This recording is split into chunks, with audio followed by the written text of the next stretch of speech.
All right. Hello, everybody. It is March 15th, 2025, here in the United States of America. So, initially in this video, I was going to talk about the proposed ceasefire between Russia and Ukraine, ceasefire that I think was authored by the United States. Now, Ukraine apparently had already accepted it, but Russia, as I figured would happen, very diplomatically rejected it. Now, again, like I said, I was going to talk about the ceasefire and the reasons why I think Russia rejected it, but I think I thought of something a little more interesting to talk about, and that is the interactions between President Donald Trump and President Vladimir Putin. Now, when the ceasefire was first proposed, President Donald Trump had said initially, no, the ball is in Russia's court. This is their chance to end the war. If they don't accept a ceasefire, I'm going to ship even more weapons to Ukraine. We're going to put heavier sanctions on them. We're really going to hit them where it hurts this time. This war needs to stop.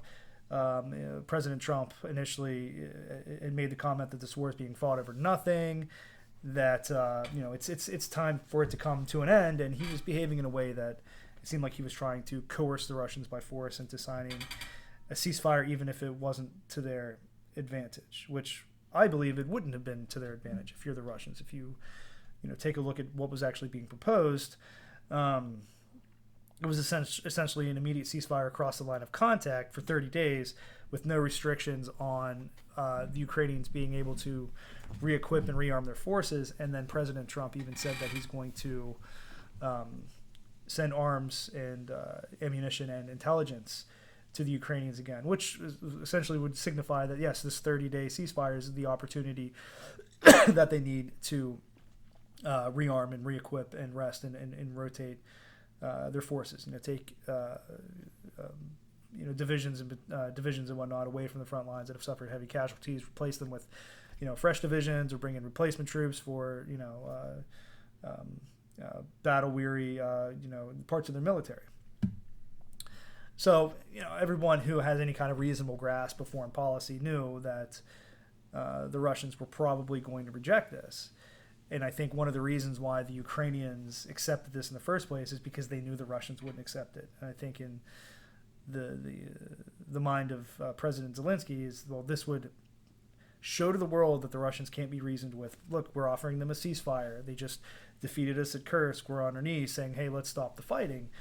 This is going to make the Russians finally look diplomatically unreasonable, and it's going to turn the world against them. And I think that's the way they thought, because that's kind of typically the way that Western leaders or Western influence leaders tend to think about geopolitics. It's, well, if I just take action B and my opponent takes action B, that's going to make them look bad around the world, and it's going to lower everyone's opinion of them, and then magically I win.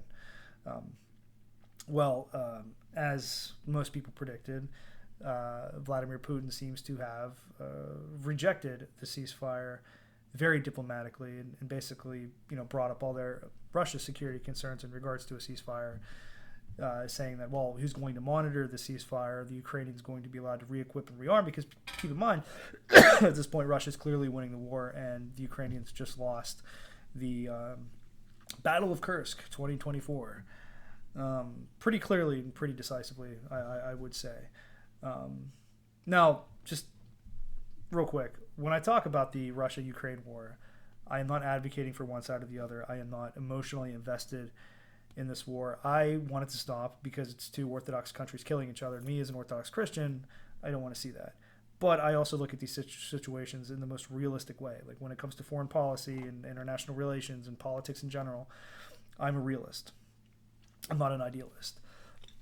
So if I think that one side has an advantage over another, or is making more sound decisions, then I'm just going to say it. And if people out there disagree with it, well, that's fine. I understand. But again, I'm not coming at this as an advocate for one side or the other. If I see it as a certain thing happening, then I'm going to say it. The same thing goes with the United States of America. Obviously, I'm going to favor the United States of America because I myself am an American. But I'm going to talk about U.S. policy in a very pragmatic way, and if something's not working, or I think it's going to have bad results, then I'm just going to say it. That doesn't mean I'm an advocate against my country. It's just I'm an honest person, and this is how I like to approach international relations and politics in general. But okay, so what I wanted to get to in this video is that despite President Donald Trump appearing to contradict himself from a few weeks ago, to be approaching Russia in a very undiplomatic way. Suddenly, out of the blue, people were saying, whoa, Trump must have just changed his mind on Ukraine. He's now backtracking on a lot of what he said. He's going to rearm Ukraine. That's going to lengthen the war. Why would he propose a ceasefire to President Putin if within that ceasefire Ukraine was being allowed to rearm and re-equip and rest its troops? Who would agree to that? That's ridiculous. Why would Trump propose such a thing? Is he stupid? This is what a lot of people need to understand about President Trump. President Trump will purposefully contradict himself. He'll purposefully act brash, bombastic, say the most ridiculous and over-the-top thing because he wants to see how his opponent, and I don't mean opponent as in like his enemy, but the people that he's dealing with, he wants to see how they're going to respond. He wants to catch them off balance. He wants to see if he can upset them, if they can become emotional, angry with them, they'll lash out because he knows that he is having, I don't want to say he's able to manipulate them, but I mean, essentially that's what it comes down to. If you say a certain thing, or like a business partner or somebody you're dealing with because you want to gauge, say like you want to throw that person off balance, become emotional, upset, you can kind of find out what that person's trigger points are, find out what things they are very emotionally invested in and what things they're not so emotionally invested in. This is a business tactic that Trump has been using his entire life. And I've heard stories of Trump walking into a business meeting and immediately insulting the person that he's about to make some kind of business deal with to see again how they respond. It's not that Trump is a psychotic, mean, terrible person. It's a strategy, and it seems to work. Because as of a few weeks ago, it appeared that diplomatic relations had all but completely collapsed between Ukraine and the United States when it came to the war. Zelensky left the White House, began to publicly insult Donald Trump. It looks like all aid was going to be cut off to Ukraine, and that was it. And then Russia was just going to more or less just win the war without U.S. aid. Like, the United States was leaving Ukraine out high and dry.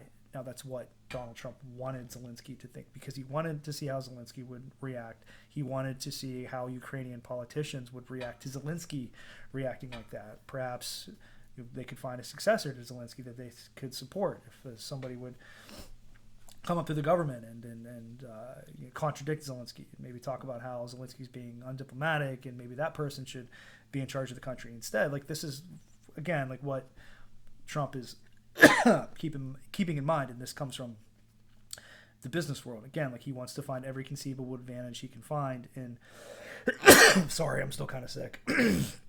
Apologize here. I'm finally still getting over this cold, but still got a little bit of a cough, so I apologize. But again, it's to catch whoever he's dealing with off balance. And so many world leaders get sucked into this. They will insult Trump, they'll mock Trump, they'll become angry at the things that Trump proposes and says. Oh, you're going to levy a 100% tariff against us. We'll levy a 300% tariff against you. That'll show you, Donald Trump. Even though the person doing that doesn't have any leverage and doesn't have any cards to play, as Trump would say. It's Trump purposefully will do these things because he wants to see again how the person he's interacting with on the world stage oh my gosh, I apologize, is going to react, whether they're going to react belligerently or if they're going to stay calm, if they're going to stay diplomatic. Because I've noticed, and this is why I know that Trump does this on purpose, Putin's response to the ceasefire proposal, even though it was, from the Russian standpoint, a ridiculous proposal, was again to respond very diplomatically about it. No insulting, no throwing jabs at the United States, no becoming emotional, upset, no saying that this is the most ridiculous proposal ever, we'll never accept this. War to the bitter end. Again, President Putin responded very diplomatically, reiterating Russia's security interests, saying that yes, they are open to a peace, of course, but these are our problems with the proposed ceasefire. And if you notice, as soon as President Putin responded in that way, Donald Trump became very diplomatic again, because I think that President Putin understands President Trump a bit better than most other world leaders. I think one of the biggest problems that Europeans have, for example, when interacting with Donald Trump, is they're always on a moral high horse. They're better than Trump. They're more moral than Trump. They run a better society than the United States.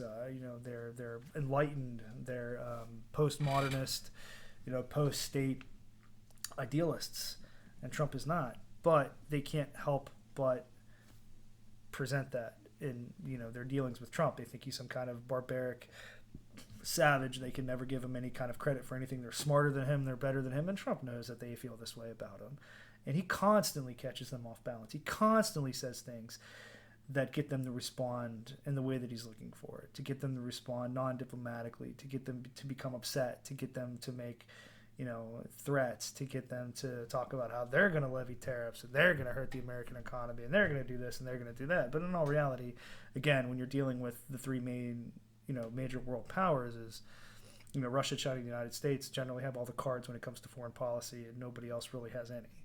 And Donald Trump behaves in the way that he does because he knows this. Even if how he's behaving is a game, to see how the other side reacts to what kind of, to gauge what kind of deal he can negotiate, or what kind of person he's attempting to negotiate with. And again, that's the one thing I think a lot of world leaders don't really understand about Donald Trump, but President Putin and President Xi Jinping seem to understand that no matter how bombastic or belligerent Trump behaves, it is a strategy. It's a tactic. It's not that Trump's crazy. It's not that he's senile. It's not that he's belligerent and insane. Again, he's doing this on purpose to gauge how the people that he's dealing with are going to respond. Because if somebody responds very diplomatically and politely to Trump and avoids insulting him or his voters, or avoids insulting the United States, usually Trump and whoever he's speaking to ends up having a very cordial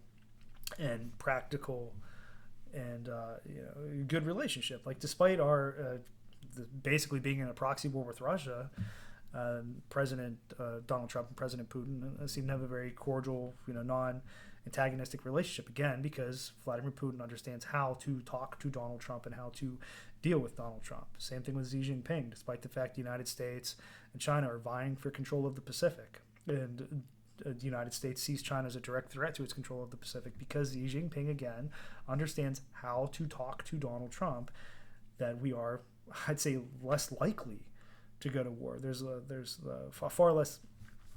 far smaller chance of a breakdown of negotiations and all that war breaking out between our countries, again, because they avoid getting pulled into Trump's trap of becoming belligerent, giving Trump that excuse to finally really, really play hardball, because that's what he does.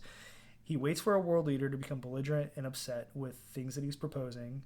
He waits on them, to become angry and to start making threats, because he knows at that point then he can just throw every hardball that he has at that person. He's got him right where he wants him. But when world leaders respond diplomatically and cordially to Trump, despite some of the more outlandish things he says, he tends to deal with that individual in a very diplomatic and calm manner. I mean, look at North Korea. He literally walked over walked into North Korea with Kim Jong-un, when it seemed like a year prior to that, based on the insane things that Trump was saying, that nuclear war was going to break out between North Korea and the United States. But it didn't. Again, even though initially Kim Jong-un insulted Trump back, talked about I remember the famous interaction that they had, where Kim Jong-un talked about pushing the nuclear button or something along those lines, and Trump said, "I have a bigger button and mine works." I think the North Korean leadership caught on to Donald Trump pretty quickly after those sets of interactions, and the relations between Donald Trump and Kim Jong-un became much more cordial after that. I think they realized the game that Trump's playing, that Trump looks for belligerence. He looks for people becoming emotional and combative. That's who he plays hardball with. He tends to not play hardball with world leaders that are cordial and understanding and professional and calm. Trump, I think, looks for professionalism in world leaders, because I think in his mind, that's who you get the best deals out of. You don't get the best deals out of people that respond emotionally and negatively and become unhinged to your proposals. Again, it's an act. It's not that Trump is unhinged emotionally, he might behave in such a way to see if his opponent is going to behave that way, because he knows their response is legitimate and that's probably their actual personality and how they are, and then he can move forward from there. And that all comes from the business world.